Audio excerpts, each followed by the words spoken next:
Indian elephants. क्योंकि Persian empire के सारे हाथी इंडिया से ही ट्रेन होकर आते थे। इन 33 हाथियों को रुस्तम ने अपनी फौज के फ्रंट पर खड़ा किया और खुद पूरी फौज के पीछे अपने तख्त पर बहुत ही गुरूर के साथ बैठा और कहा कि आज मैं फाइनली इन मुसलमानों को तबाह बर्बाद कर दूंगा। साथ खड़े एक जनरल ने कहा कि बिल्कुल, अगर हमारे खुदा चाहे तब। तो रुस्तम ने कहा नहीं, अगर हमारा खुदा ना भी चाहे तब भी मैं मुसलमानों को आज खत्म कर दूंगा। इसी के साथ उसने अपनी पूरी फौज को मुसलमानों पर फुल फ्लेज हमले का हुक्म दिया। पर्शियन फौज आगे आई और मुसलमानों पर बहुत सारे तीर बरसाने लगी, जिससे बहुत सारे मुसलमान शहीद हो गए। तो मुसलमानों ने भी उन पर तीर बरसाना शुरू किया, लेकिन मुसलमानों के तीर इतने कमजोर थे और पर्शियंस का स्टील वाला आर्मर इतना पावरफुल था कि मुसलमानों के तीरों का उन पर कोई असर नहीं हुआ और वो सब जंग के दरमियान ही मुसलमानों पर हंसने लगे। इसी के साथ पर्शियन फौज आकर मुसलमानों से टकरा गई और लड़ाई शुरू हुई।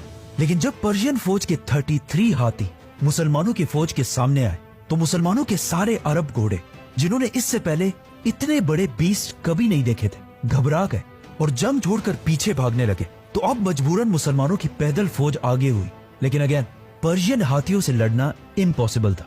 तो मुसलमानों की फौज आहिस्ता आहिस्ता पीछे हटने लगी।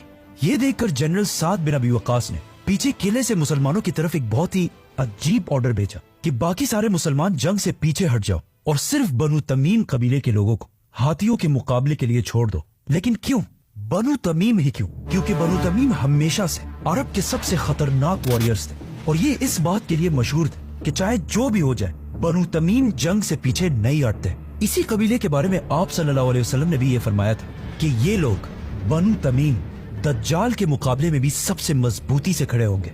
आज भी ये बनु तमीम कबीला पूरे दुनिया में फैला हुआ है, बल्कि इनकी एक पावरफुल अरब मुल्क में तो हुकूमत भी है। गैस कौन से मुल्क? बनु तमीम ने आगे बढ़कर पर्शियन हाथियों का बहुत सख्त मुकाबला किया और आखिर पर्शियन हाथियों को इतना जख्मी किया कि वो जंग छोड़कर पीछे भाग गए और इन हाथियों के साथ पर्शियंस की पूरी फौज जंग से पीछे हटने लगी और इस बार मुसलमानों ने उन पर हमला कर दिया। अब गेम बिल्कुल पलट चुकी थी, क्योंकि मुसलमान इतने जोश में थे कि उन्होंने 1.5 लाख की पर्शियन फौज को दरिया की तरफ धकेलना शुरू किया और ऐसा लग रहा था कि बस कुछ ही देर में मुसलमान ये जंग जीत जाएंगे। लेकिन जब पर्शियन फौज पीछे भाग रही थी, उसी टाइम पर्शियन जनरल